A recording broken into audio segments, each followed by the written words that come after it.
no secret, most Canadians are happily spending a lot more than we are saving. Spending is way more fun and sometimes more worrisome. David Trahair is a chartered accountant who motivates people to stop making minimum payments and defeat debt. His advice is well wrapped in his book called Crushing Debt: Why Canadians Should Drop Everything and Pay Off Debt. It is my pleasure to welcome David Trahair to Studio 4 to tell us more. Hi, Fanny. I'm dying to meet the accountant who says, spend more, consuming so much fun, just spend more, don't worry about debt. I haven't met that accountant yet, actually. I haven't either. Are you good at it? Paying down debt, being that you're the accountant? I'm not perfect at it. I'm working at it. The problem is that it's difficult to do, especially in our spending years. I mean, I'm married, I've got a couple of kids. My one son just started university, so I know how difficult it is to pay down debt because there's so many demands for our cash. There's so many things we've got to put money into. It's difficult to pay it down. And you point out in Crushing Debt, it is so easy to get into debt. Institutions make it possible. People who sell product make it possible. Credit card companies make it possible. You also say, and I like this, you start the book talking about sex. Explain that. Well, that's, they tell me that sex sells, so I figured I'd start out with that. But the point of that introduction is that debt seems to be this big taboo subject. Nobody wants to talk about it. They're more willing to talk about their sex life than whether they've got credit card debt. And that's dangerous. The problem with that is everybody internalizes the problem. They don't talk to anybody. They're worried about it. And that's the worst thing they can do when it comes to debt. You've got to talk about it, talk to other people, learn from other people's mistakes. Sure, and at a cocktail party, it would be so politically incorrect to say, so, you know, how's your credit line? Exactly. I mean, what dumb investment did you make last year? People just tend to talk about the one good thing they did in their personal financial lives. They don't tend to talk about the bad things that they've done. I mean, I've never had somebody come up to me in my life, and I'm 52, and I talk about this stuff and lecture about it all the time. I can't remember anybody ever coming up to me and saying, I've got a problem with credit card debt. I can't pay it off. What should I do? People don't talk about that. So in the David Trahair School, where do you start? How do you track it, first of all? How do you track your spending and find the fat, the true fat? Yeah, good question. Well, I used to, because I'm an accountant, I used to use an elaborate tracking process using a program called Quicken from Intuit. But I thought the average person is never going to do that. So in this book, I wanted to make it simple. So I talk about downloading a free spreadsheet program and then just tracking your spending. Forget about a full income statement and net worth and all that. Just download, I show people how to download their banking information, their credit card information, and look where the money is going in the past. You know, before you pay down debt, you have to reduce your expenses. You got to know where the money went. You have to know where the money went to start. So write down where the money went. I believe the wealthy barber did that. David Bach talks about, isn't it David Bach who talks about the latte factor? Like you'll be really surprised when you find out how much money you spend on lattes. Where do most people go awry? Well, I think most people go awry in the fact that they don't even think about it. They don't even know whether they're spending more than they make. And, you know, if we all lived on cash, you couldn't spend more than you make. The problem is because there's credit cards, as you mentioned, ease of getting new credit cards, it's very easy to spend more than you make because it just goes on a credit card. Right. So I think if people start with where is the money going, try and figure out whether they're spending more than they make, that's got to be the starting position. But as you point out time and again in Crushing Debt, debt is easy to get, so we get it. And so do our governments and in the global economy. Yes. Yeah, that's the approach I took. BC, Ontario, Italy, Greece. The approach I took, I honestly in the beginning didn't even want to write this book. My publisher, John Wiley, Karen Milner, my editor, talked me into doing it because my original take was, look, it's kind of a negative subject. Nobody wants to hear that they're spending more than they make and they got to cut back. But then when I started looking and researching how much debt there is in Canadian households, Canada as a government is one of the strongest countries in the world, but we're in significant debt. Then you look at the Eurozone, it's just incredible how much debt there is out there. The average Canadian has how much debt? Well, this is the one statistic that really just caused me to say, okay, I'll write the book. from TransUnion. There's two credit bureaus in Canada, Equifax and TransUnion, and they know how much debt we're in because that's their business to track how much debt we're in. And this statistic last December, TransUnion said that the average Canadian individual had over $25,000 of non-mortgage debt. In other words, consumer debt. This is credit cards, lines of credit, car loans, and student loans. Washing machines, restaurants. You name it. That's bad debt, right? So if you have a couple, you've got $50,000 of bad debt. That's an astounding level of debt. Because I've been talking about this stuff for over a decade from my previous books. And the key thing I tell people with respect to retirement is you've got to get there totally debt-free. So with those kinds of numbers, people are nowhere near getting to retirement, even consumer debt-free, let alone mortgage-free. So I think we need a shock to the system. We need people finding out what's going on and making changes to their life. Governments too. Yes, accountants before your time always said, whatever you do in Canada, first you pay off your mortgage. Many of the Gen Xers are saying, pay off the mortgage, can't afford the house. Right. Well, mortgages would be an example of good debt, right? You're taking a loan, but you're buying an asset that's going to appreciate. That makes sense, but within reason, right? Okay. People these days are assuming, especially here in Vancouver, Toronto's the same. Housing prices are stratospheric, right? They're huge. So people are assuming this huge debt because they think it's good debt, but when it's so big that they're never going to pay it off, that turns into bad debt. That can be a disaster.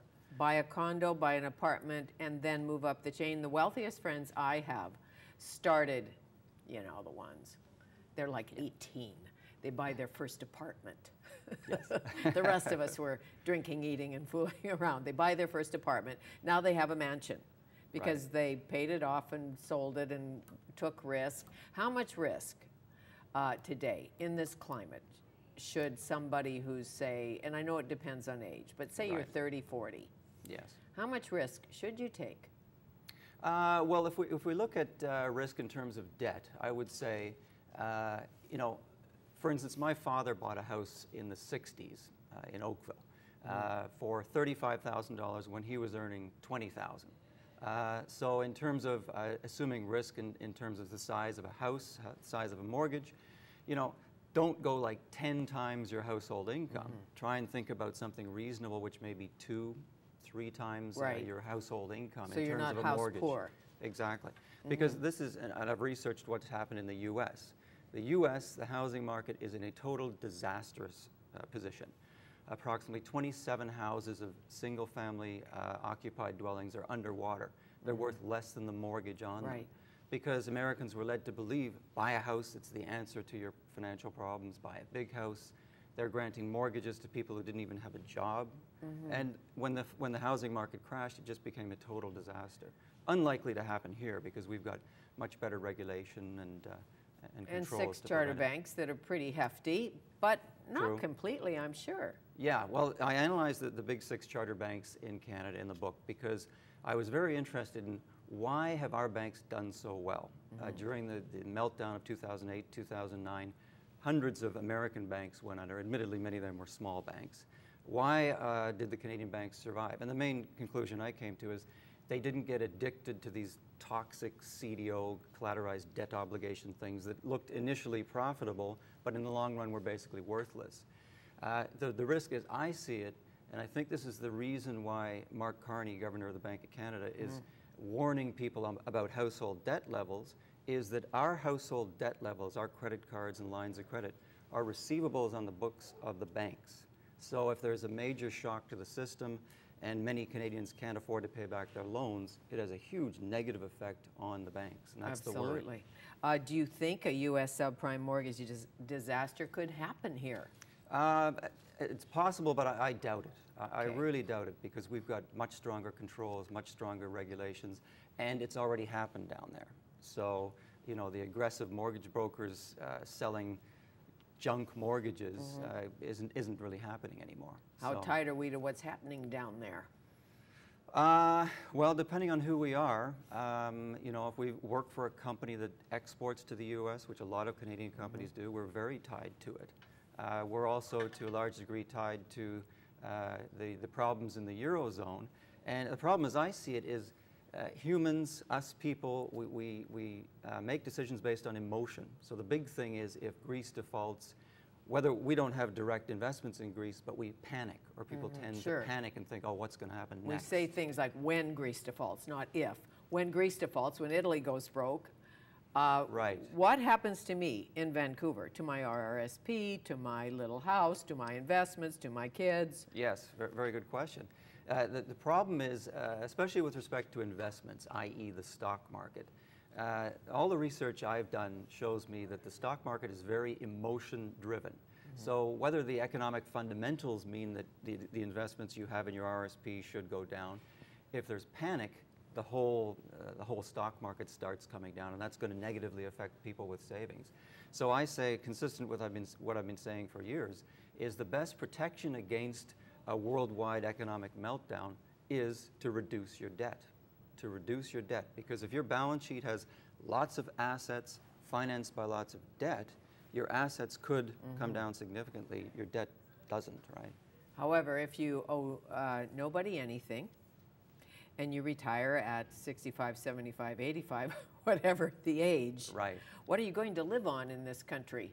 That's a good question. I get into the strength. I'm a firm believer in the Canada Pension Plan. I've analyzed their audited financial statements. They currently have $157 billion surplus. So the actuaries are building that reserve fund. So that's the first thing I think Canadians should realize, is that that's going to be there. So you have faith in CPP? Are you into pension reform? Old age security.